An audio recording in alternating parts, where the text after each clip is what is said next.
Hello everyone, welcome back to my channel. कैसे हैं आप लोग? आई होप आप बहुत अच्छे होंगे और सेहतमंद होंगे और आप लगातार मेरी वीडियो के साथ भी बने हुए होंगे। दोस्तों, आज की वीडियो का टॉपिक है, मेरे एक सब्सक्राइबर हैं, उन्होंने डिमांड की है कि घर की ग्रोसरी और सब्जी में हम कैसे बचत करें। और ये अमूमन देखा है कि हमने एक बड़ा हिस्सा जो है हमारे खाने पीने पर खर्च होता है। किसी की कितनी भी कमाई हो, ज़्यादा हो या कम हो, एक हिस्सा लगभग खाने पर ही खर्च होता है हमारा। और वो भी एक मोटा हिस्सा होता है। पूरे महीने की ग्रोसरी और सब्जी फ्रूट बहुत ज़्यादा खर्च होता है इस पर। तो कुछ महिलाएं, कुछ सब्सक्राइबर जानना चाहते हैं कि इस खर्चे को हम कैसे कम करें। तो वीडियो बहुत इम्पोर्टेंट है, वीडियो के अंत तक ज़रूर बने रहना। और अभी तक आपने चैनल को सब्सक्राइब नहीं किया है तो आपसे एक नम्र निवेदन है, सब्सक्राइब करिए अपने इस चैनल को और बेल आइकन को भी ज़रूर प्रेस कर दीजिएगा ताकि ऐसी ही इंटरेस्टिंग वीडियो की नोटिफिकेशन आपको मिलती रहे। हो सकता है इस वीडियो को आप अपने फैमिली फ्रेंड्स के साथ शेयर भी कर सकते हैं, जिससे उनको भी कुछ हेल्प मिलेगी। और वीडियो को लाइक तो ज़रूर करना है दोस्तों आपको। और वीडियो को नीचे जो कमेंट बॉक्स है उसमें कमेंट में लिखना भी है कि आपको कौन सा पॉइंट पसंद आता है, कौन सा नहीं आता। तो चलिए स्टार्ट करते हैं वीडियो को। सबसे पहला पॉइंट आता है कि सुपरमार्केट के बजाय लोकल शॉप का यूज करें। हम सब लोग क्या करते हैं कि जब भी हमें ग्रोसरी की शॉपिंग करनी होती है तो हम सुपरमार्केट चले जाते हैं। और सुपरमार्केट में देखा होगा आपने, उन लोगों की एक स्ट्रेटजी रहती है कि जो सामान आपको लेना होगा वो सामान आपको बहुत अंदर जाके मिलेगा। और उनका जो बाहर का स्ट्रक्चर होता है उसमें सारे ऐसे सामान रखे होते हैं, जैसे चॉकलेट हो गया, आइसक्रीम हो गया, टॉफ़ी वगैरह, ऐसी नूडल्स, मैगी, ये सारी चीज़ें वो सामने रखते हैं। और आपके साथ में बच्चे होते हैं तो आप बच्चे को लेके वहाँ पर जाएंगे तो बच्चे सबसे पहले वही चीज़ उठाएंगे। और जो आपको ग्रोसरी लेनी है वो सबसे लास्ट में मिलेगी आपको। तो ये स्ट्रेटजी आपको समझनी होगी और वहाँ से आपको देखना है कि आप चाहे भले ही 5,000 का सामान लेने गए थे, लेकिन आपने वहाँ से ट्रॉली उठाई, ट्रॉली में सामान डालना स्टार्ट किया तो आप वहाँ से कम 7,000 का सामान लेकर आएंगे। आपका बजट लेकिन 5,000 का था, लेकिन आप वहाँ से 7,000 का सामान लेकर आते हैं। तो आपको ग्रोसरी जब भी खरीदनी हो तो आप सुपरमार्केट के बजाय आप अपनी जो है लोकल शॉप से ग्रोसरी खरीदें। उसमें क्या होता है कि लोकल शॉप में क्या होता है कि सामान को ना हम छू नहीं सकते, सामान को हम पकड़ नहीं सकते। जो हमने लिस्ट बनाई होगी वो हम बताते जाएंगे, दुकान वाला हमें जो है सामान क्लोज करके देता जाएगा। और वहाँ पर क्या होता है कि सामान सारा हमें अपने हाथ से टच करना है, अपने हाथ से उठाना है। तो हम अपने हाथ से बहुत सारी ऐसी चीज़ें उठा लेते हैं कि जिनकी हमें घर में ज़रूरत नहीं है, लेकिन फिर भी हम लेकर आते हैं।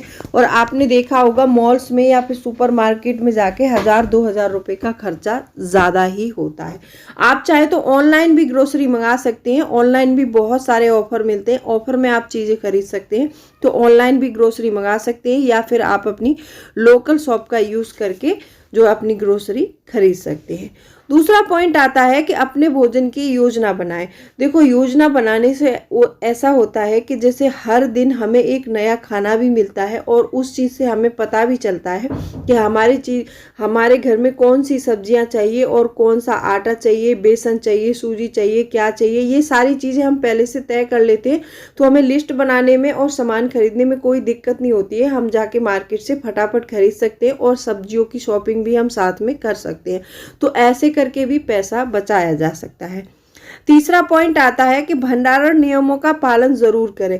आपने देखा होगा कि जब भी हम ब्रेड खरीदते हैं या फिर हम दूध खरीदते हैं, उनके ऊपर एक लिखा होता है कि ये इतनी डेट से इतनी डेट तक वैलिड है। उस सामान को हम खरीद रहे हैं तो सबसे पहले दुकान पर हमें डेट चेक करनी है, डेट चेक करने के बाद में खरीद के लाना है और उस सामान को उतनी डेट से पहले हमें फिनिश करना ही है। तो जब भी आप ऐसे ब्रेड वगैरह खरीदते हैं तो आप उसके ऊपर जो एक्सपायरी डेट होती है आप उसको चेक करें और उसके नियमों के तहत आप उनको खरीदें और खाएं। तो आपकी सेहत भी अच्छी रहती है। और मतलब वो कुछ लोग ऐसा करते हैं कि ला के फ्रिज में रख देते हैं, फ्रिज में काफ़ी दिनों तक वो रखे रहते हैं, फिर सड़ जाते हैं, गल जाते हैं और वो हमें फेंकने पड़ जाते हैं। कई बार उनकी एक्सपायरी डेट हम चेक नहीं कर पाते हैं। तो ये सबसे बड़ा पॉइंट है कि आप जब भी ऐसा सामान खरीदें तो आपको उसकी एक्सपायरी डेट चेक करनी होगी। चौथा पॉइंट आता है खाने की बर्बादी से बचें। बहुत से लोग ऐसा करते हैं कि खाना बना बना के बहुत सारा खाना बना के रख लेते हैं और वो लोग देखते नहीं है कि हमारे घर में कितना खर्च है, हमें कितने हिसाब से खाना बनाना है। तो खाने की बर्बादी से हमेशा बचें। हमेशा जब भी खाना बनाएं तो ना ज़्यादा बनाएं और ना कम बनाएं। कम बनाने से भी खर्च होता है और ज़्यादा बनाने से भी खर्च होता है। ज़्यादा बनाने से क्या होता है कि हमें जो है फूड का वेस्टेज बढ़ता है, उससे हमारी ग्रोसरी जल्दी खत्म होती है, सब्जियां भी खत्म हो जाती हैं तो हमें दोबारा खरीदनी पड़ जाती है। कम बनाते हैं तो कोई भूखा रह जाता है तो उनको कभी चिप्स ऑर्डर कर लिए या फिर दुकान से कुछ खा लिया, उल्टा पुल्टा खाते हैं तो बीमार पड़ते हैं। तो ऐसे कम भी नहीं बनाना है आपको और ज़्यादा भी नहीं बनाना है। नंबर 5 पॉइंट आता है कीमतों की तुलना करें। हमेशा जब भी कभी मार्केट जाएं ग्रोसरी खरीदने, कई बार आपने देखा होगा कि लोकल शॉप से खरीदे या फिर कहीं से भी खरीदे कोई सामान, हर उस पर अलग अलग रेट मिलते हैं। कहीं पर 5 रुपए कम में भी मिल रहा होगा, कहीं 5 रुपए ज़्यादा भी मिल रहा होगा। और ऐसा भी ना करें कि जब भी सामान खरीदें तो सामान को चेक ज़रूर करें, क्वालिटी भी देखें उसकी। ऐसा होता है कभी कभी सामान का दाम तो कम होता है लेकिन क्वालिटी रद्दी होती है। तो ऐसे क्वालिटी भी देखनी है और क्वांटिटी भी उसकी हमें तय करनी है कि हमें कितना खरीदना है और कैसे खरीदना है। तो ये बातें हमेशा ध्यान रखें। सामान की कीमतों में हमेशा तुलना करें, एक दूसरी शॉप पर जाकर देखें, क्वालिटी भी देखें और उसका दाम का जो प्राइस है उसको भी जरूर चेक करें। नंबर 6 पॉइंट आता है मौसमी फल और सब्जियां खरीदें। अब हमने देखा होगा कि बहुत सी जगह ऐसा सोचती हैं लेडीजें कि मतलब आम का सीजन चल रहा है लेकिन हमें बच्चे को अपने को एप्पल देना है। बहुत से लोगों के दिमाग में ये होता है कि जो फ्रूट या जो सब्जी महंगी है वो हमारे बच्चे को ज़्यादा फायदा करेगी, लेकिन ऐसा नहीं होता है। अगर सीजन में अमरूद चल रहा है तो अमरूद भी उतना ही फायदा करेगा जितना कि 200 रुपये किलो वाला एप्पल करेगा। ऐसा नहीं है, जो भी मौसम के हिसाब से जो भी सब्जियां फ्रूट और मौसम में ऐसा होता है कि जो मौसम के हिसाब से फ्रूट और सब्जियां आती हैं वो सस्ते भी आते हैं क्योंकि जो क्वालिटी ज़्यादा आती है उनकी, तो वहाँ पर सामान सस्ता मिलता है। और जहाँ पर कम सामान होगा वहाँ पर रेट तो अक्सर बढ़ ही जाते हैं उसके। तो आपको कभी भी ऐसा सोचना नहीं है कि एप्पल 200 रुपये किलो है तो हम एप्पल ही देंगे तभी बच्चे का ग्रोथ होगा और अमरूद 30 रुपये किलो है तो इससे ग्रोथ नहीं होगा। ऐसी कोई बात नहीं है। तो आप सीजन के हिसाब से फल और सब्जियां खरीदें। तो ऐसे करके आप अपने फल और सब्जियों में जो है बचत कर सकते हैं। 7वां पॉइंट आता है खाली पेट खरीदारी करने के लिए कभी ना जाएं। ऐसा होता है, देखो हम लोग क्या करते हैं कि सुबह जल्दबाजी में खाली पेट खरीदारी करने के लिए मार्केट में चले जाएंगे, लेकिन मार्केट में जाने के बाद जाते ही हम जैसे ही खाना देखा तो हमें भूख लगने लगती है, तो वहाँ पर हम खाना खाने के लिए बैठ जाएंगे तो कम से कम 150-200 रुपये का बिल तो हमारा उसका ही लग जाएगा। तो आप जब भी कभी मार्केट जाएँ तो घर से खाना खा कर जाएँ और अपने साथ एक पानी की बोतल जो है कैरी करें हमेशा। तो ऐसा करने से हम बहुत सारे पैसे बचा सकते हैं। नंबर 8 पॉइंट आता है बच्चों के साथ खरीदारी ना करें।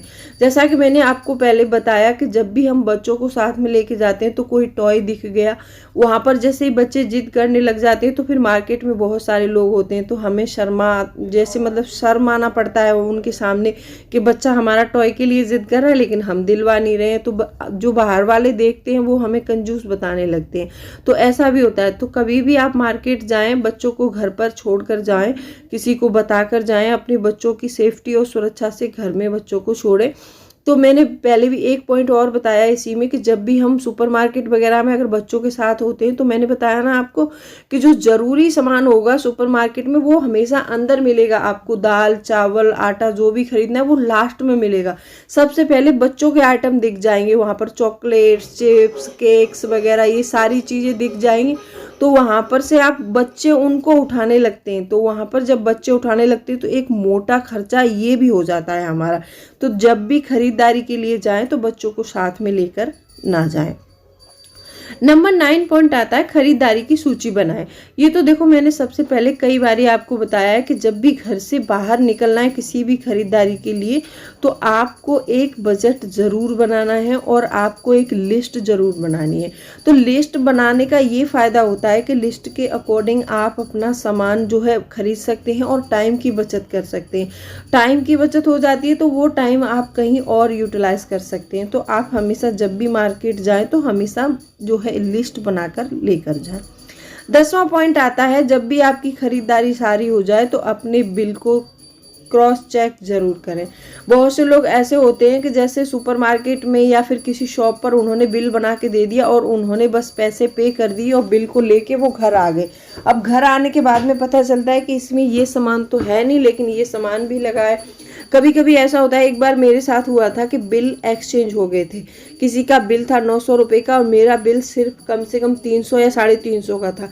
तो मैंने 900 रुपये पे कर दिए। फिर घर में आकर मैंने बिल चेक किया तो वो देखा मैंने, तो मेरे सारे सामान एक्सचेंज थे। फिर मैं दोबारा वहाँ पर गई, फिर उनको मंगाया। ऐसा होता है कि हम जो जहाँ पर रहते हैं वहाँ पर कुछ कैंटीन टाइप के होते हैं, तो उनमें से सामान खरीदते हैं। तो वहाँ पर पता चल जाता है क्योंकि वहाँ पर एंट्री होती है सारे सामान की। तो फिर मैंने जाके वहाँ पर चेक करवाया तो मेरा बिल किसी के साथ एक्सचेंज हुआ था। तो मैंने 900 रुपये पे किए थे और मेरे 350 रुपये का सामान हो रहा था। तभी मैं घर आकर देखा, मैंने कहा बहुत महंगाई बढ़ गई है। ऐसा लगा, मैंने कहा चलो घर जाकर चेक करूँगी। मैंने घर जाकर चेक किया, तब जाकर मुझे ये पैसे मैं वहाँ से वापस लेकर आई थी। तो हमेशा जब भी आप अपना सामान खरीदें उसका बिल पे करने से पहले एक बार बिल को क्रॉस चेक ज़रूर करें। यहाँ पर भी कई बारी भूल हो जाती है।